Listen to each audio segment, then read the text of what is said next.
What's up guys, CJ here and welcome back to another all-new episode of Origins, where we explore the origins of your favorite movie, TV, and video game characters on and off the screen. This week, in honor of his appearance in The Punisher, we'll be diving into the background of arguably Frank Castle's most iconic villain, Billy Russo, aka Jigsaw. While that show did heavily alter his origin, we'll discuss both his original origin and the show's spin on it. In his original Marvel Comics backstory, Billy Russo was a hitman for the Maggia crime syndicate, nicknamed the Butte for his good looks. His pretty exterior hid the fact that he was an incredibly brutal and sadistic assassin. Billy and Frank were set on a collision course early on in the Punisher's career. When the Constant Crime family killed Frank's wife and kids for accidentally witnessing a mafia hit, they hired Russo as a last-ditch effort to take out the Punisher, who had begun wiping out the Costa in his quest for bloody vengeance. Russo nearly succeeded in killing the newly minted vigilante by using a bomb, but Castle survived. Tracking Russo to a nightclub later that night, the Punisher slaughtered the gangsters there and threw Russo through the club's plate glass window, shredding his face. Russo's life was saved by doctors who repaired his face in extensive reconstructive surgery.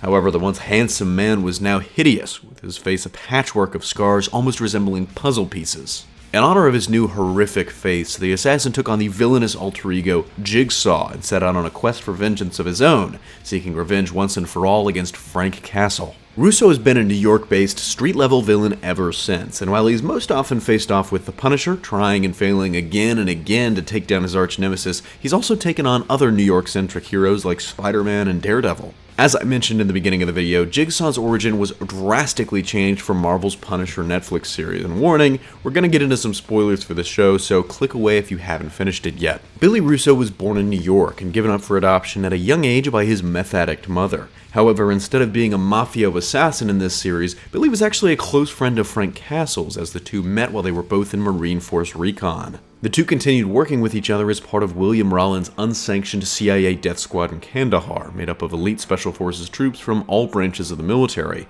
Both lieutenants, the two were essentially the team's leaders, working directly under Colonel Schoonover and Rawlins himself. Ultimately, both Frank and Billy left the team after a mission went completely wrong.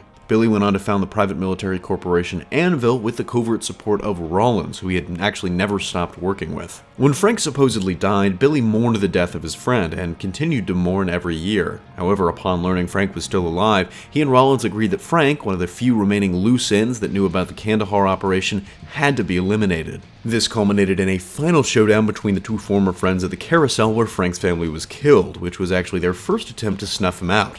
Despite both being equally matched, Frank eventually overcame Billy, ramming his face into a mirror and horribly mangling it. Despite being grievously wounded, Billy survived his injuries. However, after hours of surgery, he remains in a coma from which he could awaken in days, weeks, months, years, or maybe never. While it seems like he's being set up as the villain for Punisher Season 2, believe it or not, this isn't the first time Billy Russo has appeared in a Punisher adaptation, as he also actually appeared in Punisher Warzone, played by The Wire's Dominic West. Off-screen, Billy first appeared in Amazing Spider-Man number 162 in 1976, created by writer Lynn Wein and artist Ross Andrew. Despite dying in Punisher number 5 in 2011, Billy returned to life in Civil War II's Kingpin spin-off, and as of now, his status is unknown. But that brings us to the end of another episode of Origins. Let us know what you thought of the episode and who you'd like to see next. Don't forget to smash that like if you like what you saw, subscribe for more great content every single day, and of course consider turning on your notifications to be alerted every time we upload a new video. For even more content, check out our website at hybridnetworkyt.com, and if you love HN and want to take your support to the next level, consider donating to us on Patreon as we strive to bring you the best content possible. Signing off, this is CJ, and I'll see you next time.